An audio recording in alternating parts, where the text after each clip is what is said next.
So I guess the million dollar question for a country in the 1970s is that how do you create a feature film industry when you've never had one before, and most of your success was your federal short film group that has won Oscars and had all kind of international recognition. Now, there was some discussion in recent hours with some members in our Brunswick Independent Author Association. Why exactly are you, not say obsessed, but are you fascinated by what's called the tax shelter films in Canada? Well, here's the deal, ladies and gentlemen.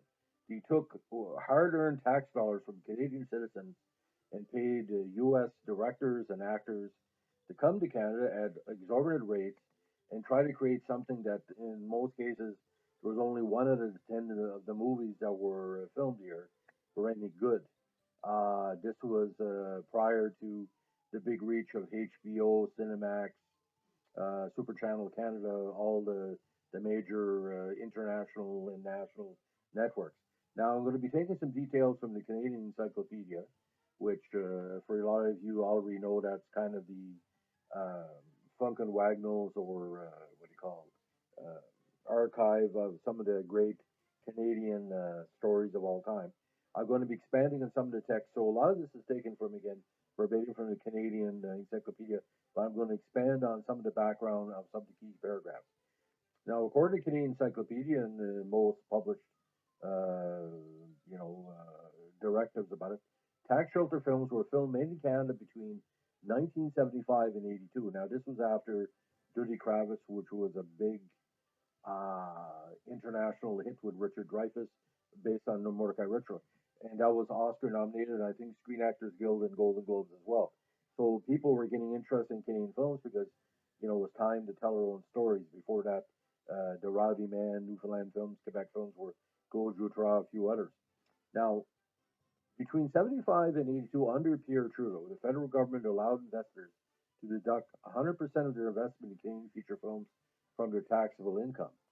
Now, this resulted in a massive increase in Canadian film production and what became as a tax shelter era.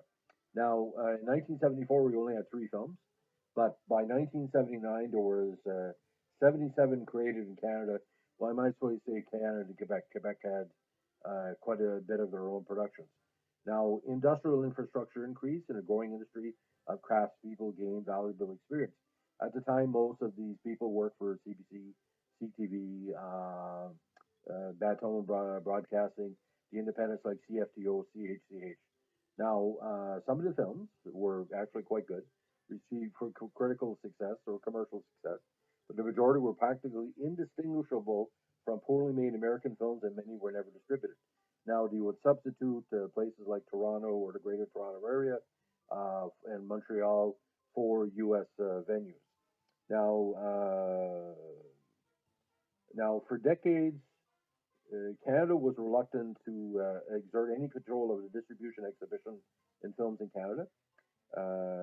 However, for some reason, after when Trudeau got reelected in 72 and 74, it did act decisively to promote financial incentives for investment in domestic film production through tax benefits. And 74 increased the capital cost allowance from 60 to 100%. And for the film to qualify for Canadian, it had to at least 75 be at least 75 minutes long, have at least one producer and two-thirds of the above line creative team who were Canadian, and perform at least 75% of the production and post production service in Canada. So there was a call of Canadian actors, or call of Canadian actors, who had appeared in a lot of CBC and CTV productions over the years, and you would see almost the same actors in each show. Now, this adjustment was in large part to a reaction to the commercial failure of most of the films produced through the Canadian Film Development Corporation, CFDC, which is now Telefilm Canada, a great company, since its inception in '67. The approach echoed the conclusion of the Tompkins Report, which argued that since the American control of the theatrical marketplace in Canada made it virtually impossible for Canadian films to turn a profit at domestic box office, the film industry in Canada should focus on producing commercial products for export. Now, NFB was also at a shift at the time. Uh, and instead of the emphasis of the NFB as an art form rather than industry, I mean, excuse me, as an industry, not as an art form, NFB basically, there were some changes over that led it to happening. Now, producers of these movies and not directors were given priority, and the CFTC, of course, acted like a bank, provide bridge financing. Now, the making of deals that benefited producers and lawyers took priority over the making of films. Now, production and the budgets became inflated by salaries paid to second-rate Hollywood stars, and in many cases, first-rate Hollywood stars. Henry Fonda, Glenn Ford, Bruce Dern, Donald Sutherland was Canadian Gauntlet, but he drew a lot of that money there too. Jodie Foster. Now, meant to make these films more commercial, and to lawyers and accountants who were needed to navigate the intricacies of the new system. Now, a new aggressive approach took hold within the industry. Priority shifted from low budget cultural films to higher budget commercial projects. Now, this commercial shift um, led to some criticism within the media, especially with the Cronenberg movies like Shivers, that in the case of Robert Fulford, one of the Canadian film reviewers, in a Saturday Night magazine, he said in his 1975 article, "You should know how bad this film is after all you paid for it." Now he called Shivers a disgrace. Shivers to me was okay, but it wasn't like a disgrace, a typical B-level movie. But because it used public money, uh, and a lot of people in Quebec criticized, well, the only way you can have a film industry in Canada, rather than Quebec, is you have to pay for it. Now, there was heavy debate in the House of Commons about doing tax payer dollars. Now, before the start of the tax shelter area, two of the greatest Canadian movies were filmed. Like I said, Judy Kravitz and Lies My Father Told Me. They were a great start to it, but it was just an exception. Now, the international co-productions, there's too many bad movies to comment, but some of the key ones, of course, was the infamous Henry Fonda movie City on Fire, which he literally called in his scenes, and also included Ava Gardner, who was well past her prime, running a kind of a pre 1980 Olympics movie talking about Michael Douglas as an American runner who was trying to make a comeback, and a very bad movie with Donald Sutherland and Suzanne Summers called Nothing Personal, which would be best be described as having no plot. Now, there was some positive results as a number of producers and uh, directors quite a bit. And the only person really that heavily benefited was, again, Cronenberg, because Cronenberg saw the possibility, uh, saying, it was a scheme, but I'm going to take any money I can to create my visions. Now, besides Shivers, he did Rabbit under the deal, Fast Company, The Brood, very underrated movie, and Scanners, which everybody knows was a head exploding movie. Now, there was some commercially successful tax shelter films in there, including the transgender comedy Outrageous, the film noir with Elia Gould and Christopher Plummer called Silent Partner, Ivan Reitman's Meatballs, Bob Clark's Murder by Decree, Prom Night with Jamie Lee Curtis, another horror movie, The Changeling with George C. Scott, Louis Malle's Atlantic City, the Oscar-winning what do you call not medieval but Cro-Magnon drama, Quest for Fire, and of course the commercially explosive Porky's, which actually for decades was the top grossing Canadian film of all time. Now, critically acclaimed tax shelter films included Why Shoot the Teacher, who was seen to win. Uh, Les Cliffs, it was actually a TV series which led into, a combination release. And, of course, The Gray Fox with Richard Farnsworth, which probably holds up as one of the the first old westerns of the modern era before Eastwood took a shot at it. Now, again, the statistic we talked about in 1974, there were three Canadian feature films produced in Canada. In '79, the peak of the tax shelter era, more feature films were produced in Canada than any year previously, compared to, get this, only 99 in Hollywood. So Canada, a population of 23 million people, had 77 movies. Hollywood had 99, with a population in the States of well over 200 million. Now, the average budget of these Canadian movies was 2.5, which is comparable to 10 to $15 million now. But the problem is, a lot of them didn't receive distribution because there were seemed to be a derivative, and not to show any criticism, when Canada tried to make a car industry in the mid '70s, they had something called the Bricklin, created by the provincial government of New Brunswick. But some critics basically said this is akin to a bunch of Canadians getting together to try to make a Ford in their basement with just a basic, Ford 150 booklet from 1981. Now, a lot of these tax break movies, because a lot of them have not been released, there's different names of these movies when they're like international ones, but some bad ones, including "It Rained All Night the Day I Left," "The Clown Murderers," the Dog That Stopped the War. Very, very terrible movies.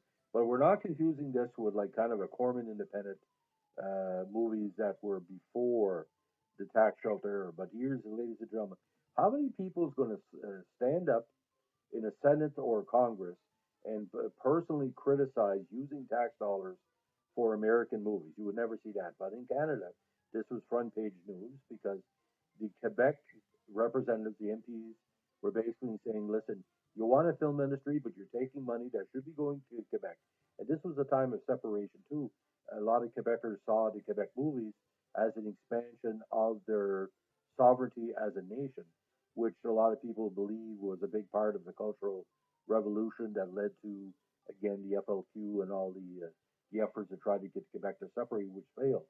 But when it comes down to it, it led in a lot of ways to the TV industry that was successful. You look at the different shows that were produced in Canada. Not talking the syndicated Twilight Zone, but look at the Outer Limits. You look at the Anna Vanderlee group, the Sullivan movies, all the great series you see on CBC now. You weren't really children of the tax shelter. You were children of the people who were put to work by the tax shelter era, because the only experience you can have is working on something that you have to take a little bit of money to make a little bit of quality. And our film industry has always struggled. Quebec is always outshone the rest of Canada because you look at a place like the Maritimes, such a great region, a lot of vistas, a lot of great performers, great actors. You look at good directors like Jeff Barnaby and John Mann. You look at great actors like Derek Hamilton and the uh, the Candy Palmer, the Nova Scotia movies. You look at Salter Street and all these production companies.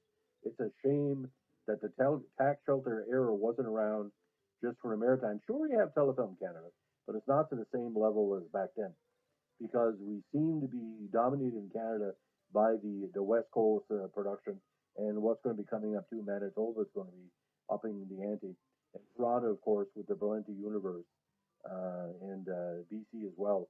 You look at the different production, but overall, uh, in my opinion, the tax shelter era, it would be a C minus was a passing grade. There was a lot of wasted money, but there was a lot of things learned. But if you throw money at something, something's good about it come out of it. Look at baseball, where certain teams like the Blue Jays won two playoff races in 15, 16 because he threw a shitload of money again towards people who were willing to stay for a short while. I cannot tell you how bad some of these movies are. It comes to a point that most Canadians can recognize a Canadian tax break movie by five or six different things: bad cinematography, bad visuals, bad editing, boom mics. I mean, we look at movies like Heavenly Bodies, which not typical tax break era, but my God, Anybody that doesn't know about the bad in Canada, but the bad Canadian tax break era, you're not a fan of movies. Because if you're a fan of movies, you demand quality. So late night with the COVID programming, you might see some of these movies. They might show up on Hollywood Suite in Canada. They might show up on other channels. But when these tax break movies were good, they're very, very good. I recommend anybody go see Atlantic City with Burt Lancaster and Suzanne Sarandon. Tremendous movie. Probably the movie that should have the only movie that should have won an Oscar for Canada for Best Picture. But I mean, come on. Look at watching John Candy in a sex scene, the Clown Murderers. Man, that's how the depth of the tax break movie was that bad. And there was apocalyptic science fiction movie with Kim Cattrall that its name escapes you right now, but you have to see it to believe it. Putrid, putrid. Anyway, on this COVID Sunday in New Brunswick, we're entering June, big cold snap. Again, the reason I'm doing this podcast, there's very little podcasts or straight historical information for the tax shelter era because if you talked about it, who would believe it? Why would a government give tens of millions of dollars free money and get very little out of it? Like I said, you don't loan money to your neighbor and you allow them to break into your house. That's what it felt like. But the Americans coming in, especially Bruce Stern, because anybody kills John Wayne in a Western should not be coming to Canada and filling his pockets with Canadian cash, especially how terrible an actor is. The most overrated American actor of all time is Bruce Stern. And here he is in Canada taking our money to do movies that nobody wants to watch, nobody wants to distribute, and really nobody wants to even acknowledge. It's like a bad girlfriend from from high school because she's got pimples and you have to get in her car to get to your drive movie you want to see. That's what it felt like. And when these played at the theaters, driving or otherwise, when people knew it was going to be a tax break movie and the second feature is driving, they would leave. Anyway, so ladies and gentlemen, have a great day, and don't forget, give me a like, subscribe, or a comment. Anything is appreciated, and if you don't like my podcast, bugger off and don't tell anybody. Have a good day. Bye.